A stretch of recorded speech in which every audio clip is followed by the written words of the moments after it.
लोकसभा चुनाव का माहौल है और हर पार्टी अपनी अपनी तैयारियों में लगी हुई है। तो वहीं जहां जिस क्षेत्र से जिस उम्मीदवार को टिकट मिला है वो भी पूरी ताल ठोक रहा है। तो वहीं खबर है हैदराबाद से, जहां चुनावी माहौल खूब गरमाया हुआ है। अक्सर जहां सीट काफी चर्चित होती है या फिर नामी नेता होते हैं तो लड़ाई भी काफी दिलचस्प हो जाती है।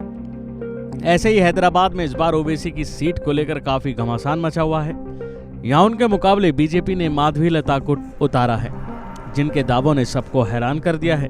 माधवीलता ने कहा है कि वो ओवैसी को 1.5 लाख वोटों के अंतर से हराएंगी। इतना ही नहीं, अब माधवीलता पर पीएम मोदी का भी रिएक्शन आया है।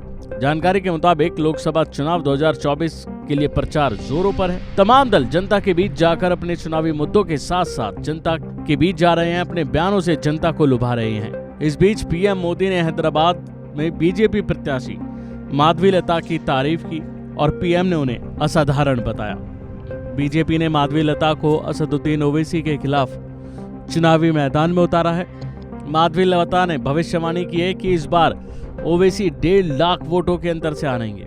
ये भी कहा कि ओवैसी फर्जी वोटों के आधार पर अब तक चुनाव जीतते आ रहे थे। इसको लेकर सोशल मीडिया प्लेटफॉर्म पर आपकी अदालत शो का जिक्र करते हुए पीएम मोदी ने कहा कि माधवीलता जी, आपका एपिसोड असाधारण है।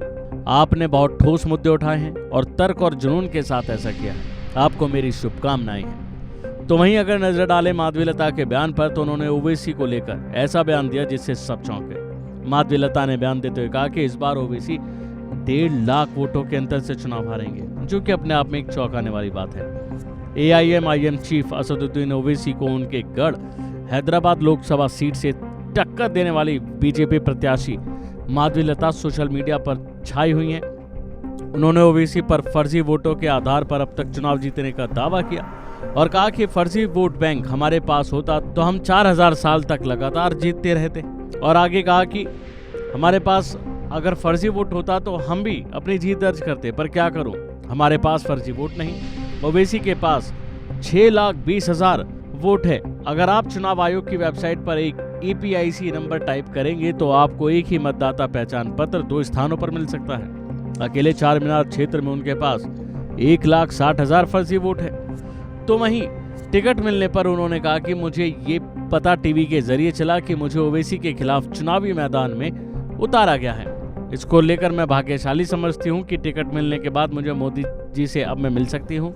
मुझसे मिले बिना या मुझे जाने बिना उन्होंने मुझे केवल मेरे काम के आधार पर इस लड़ाई के लिए चुना। अभी के लिए फिलहाल इतना ही। खबरों में बने रहने के लिए देखते रहिए वन इंडिया हिंदी।